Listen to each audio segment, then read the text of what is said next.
Hello, welcome to this week's weekly live show. I am using some different technology. I'm using my computer camera today rather than my phone. So just let me know if you're there, if you can see this live today. Looks all good from my end. So welcome to today's weekly live show. If you're doing the replay, let me know, #replay. I'm really delighted that you're spending this time here. And so today we are talking about the one most important thing you need for a thriving and sustainable yoga business.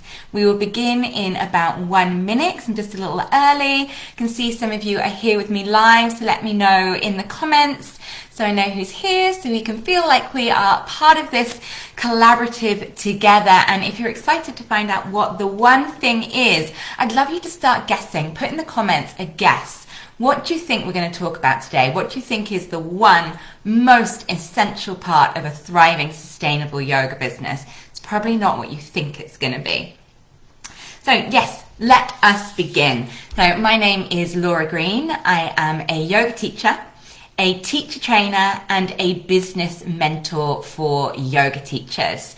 I coach in a group program. The next one will be starting in September, and I coach one-to-one as well. Jane, welcome. I'm so pleased you're here. Christina, thank you for being here live. Welcome, my love. So today we are talking about your business, creating a thriving, sustainable yoga business. Then those of you that have been following me for a while, you know I am not into marketing fads or trends. There's no way in any world I'm going to be here and say the one thing you need for your yoga business is to do a reel. Because it's not about that. It's not about the latest marketing trend. It's not about that shiny object syndrome when we get distracted by all the things these online marketing gurus are telling us we should be doing. It always comes down to sound, tried and tested business skills. And you know, I have been teaching yoga for 12 years. So all the different trends have come and gone, and before teaching yoga for 12 years I ran an independent recruitment company, so I know a little bit about business. And let's go straight into it. The one most important thing you need for a sustainable, thriving yoga business is to cultivate trust. To cultivate trust. Okay, write that down for me. I'm going to type it in the comments as well. Trust. That is the most important thing you need to cultivate in a yoga business. And yes, of course, that also applies to trust in yourself, trust in your teachings, trust in yoga. But that's not what I'm talking about today. I'm talking about building up trust with your clients. And I've known this and focused on this and worked on this for a long time, but I had a real stark reminder about it last Friday, which is what inspired me to share this with you. So last week I was telling you how I was just about to launch a 10-night yoga pilgrimage retreat to Rishikesh. This is a massive retreat with 3 teachers staying in a beautiful boutique resort right on the River Ganga. And because of all these things, and we're going over a festival, going over Navratri, the price was looking really high. So the price point for the retreat was starting at £2,500. And I was panicking the hell out about that. Most of my retreats abroad are about £900. But every time I worked it through, that was what the number was coming out at. You know, what we were including, where we were staying, how many teachers, and I almost didn't run the retreat. I was almost so terrified at putting a retreat at that price point, I nearly completely pulled it and we didn't run it all together. But I decided to trust in the value of what we created, trust in my ability to communicate that, and we sent out the invitations to the people who'd registered an interest for this retreat. And my heart was beating out of my chest. And you know, you ask yourself, what is the worst thing that could happen? This is what I do when I'm feeling scared. I ask myself, what's the worst thing that could happen? And the worst thing for me was if people thought I was expensive.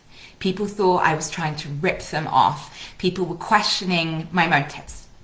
But all I got back from students, other teachers, some of you, was a series of emails saying, I trust you. I'm booking, I'm coming. They trusted that I wasn't there for ripping people off. They trusted the value that I was putting into the retreat with my other teachers, and they just trusted. And within 2 hours and 45 minutes, a retreat was sold out. We're 20 odd people, £2,500 each, sold out. And it made me really emotional that my clients, my students, had that much trust in me, and payment goes straight into my bank account, and there it is. And I thought, they just trusted. So how do we create that level of trust? And most of these students have been with me for years, but it starts right back at the beginning. And I want to take you right back to the beginning on how you cultivate that kind of trust with your clients so that they will stay with you for 10, 12 years, and they will come plus. They will come around the world with you. One of the ladies coming, Debbie, she hasn't left England for over 20 years, but she trusts the care and how we will look after her, and she's so desperate to go to India. So that level of trust is making something possible for her that she never thought was possible. So how do you create this? It starts all the way back at your students' very first experience of your classes. So when somebody finds out about your classes, either recommended by a friend, they've seen a poster, they've seen your stuff on social media, they come to your website, or they ring you, or they send you an email, and there's a booking process. Booking processes are great, they're automated, they make it easy, but there's no personal connection, and trust comes from personal connection. So when someone books a yoga class with you that's new, even if they've booked it online, I really recommend you send them a personal email, text message, WhatsApp, Facebook Messenger, whatever means they first communicated with you, and say, hi, Christina, I just seen your booking for yoga. I'm so delighted. Is there anything you would like to know before the class so you can feel more comfortable? Do you have any questions from me? Anything you want to know?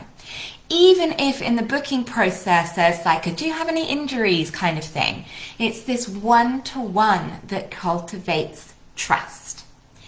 And then maybe they've booked ahead of class. It might be a little message, email, WhatsApp the day before going, hey Christina, really looking forward to seeing you at class tomorrow. Did you need me to bring you a mat, or do you have one?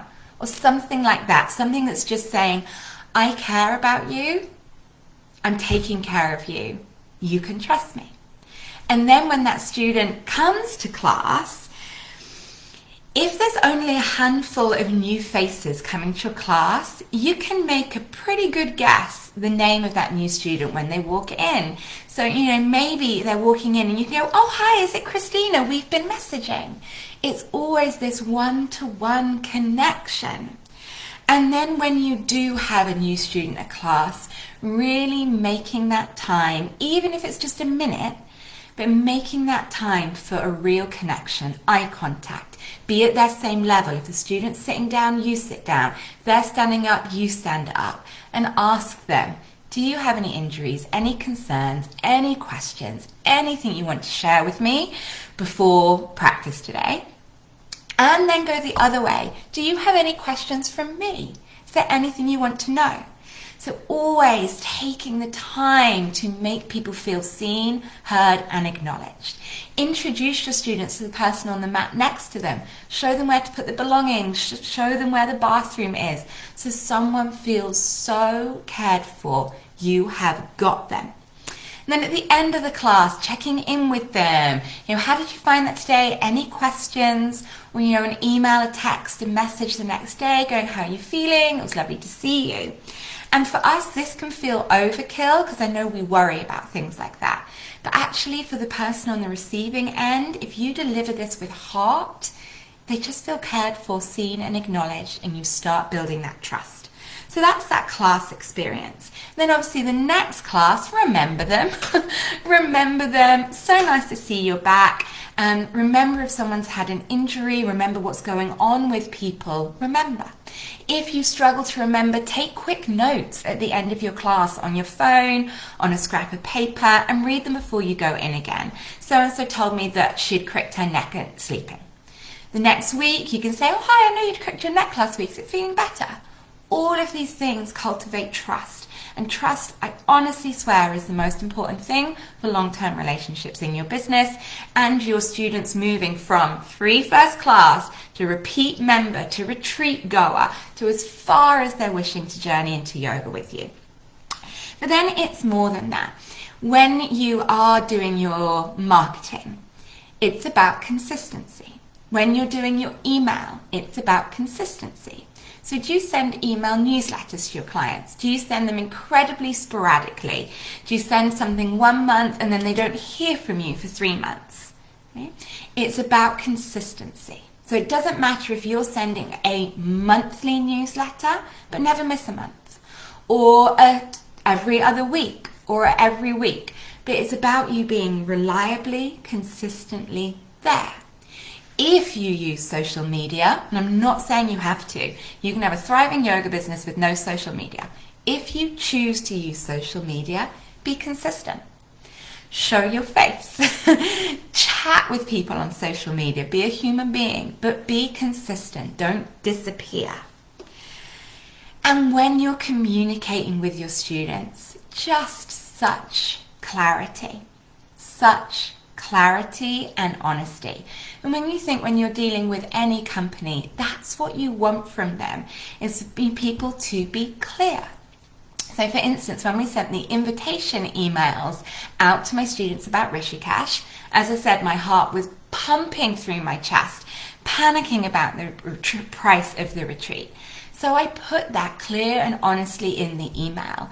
I said, because of the special nature of this retreat, that it's 10 days, it's over a festival, we're staying at the only hotel directly on the banks of the Ganga, there's 3 teachers, the price has come out more than I expected.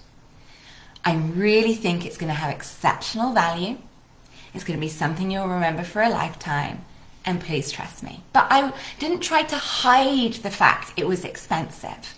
I was just open and honest and communicated the value. So it really is this level of transparency, of clarity. And another thing that cultivates trust is the language you use. I find a lot of times in yoga, we know more than our students. So we can end up using quite complicated, flowery, poetic language rather than clear. So just absolute clear clarity in your language. Always making time for your students, remembering things, making eye contact, being so present. Don't underestimate how important trust is in your business and how it's in those little things. Never cancelling class. That's a big one. It's a real big one. And you see it come up quite a lot. You know, if there's only one person booked into class today, shall I cancel? Especially with things like online where it's easier to cancel. We don't have hall hires. Cancelling classes is the easiest way to erode that level of trust because of consistency. Your students need to know if they book it, you're there. Okay? And that requires us to think long term in our business. So what? There's only one student at class today and potentially you're not covering your hall hire. Show up for that student, give them so much care and attention, and they'll be back next week. And they'll bring more people the following week and more people the following week. So they're for the long term. And one other thing about this sort of creating eye contact, being present with your students, is it really helps with the nervous system as well. When we are in a safe, social environment, that as much as the yoga is helping people's nervous system, helping them feel good. So thank you for joining me today. See what of that you can take away, you can implement, you can tweak so that you're cultivating this level of trust with your students. Thank you for listening to me blabber on about Rishikesh. As I said, it did sell out in 2 hours 45 minutes, but it will be happening again, probably not till 2025. So message me if you're interested in 2025. Otherwise, thank you very, very much. Enjoy the rest of your day, enjoy your weekend, and I'll see you next week. Bye.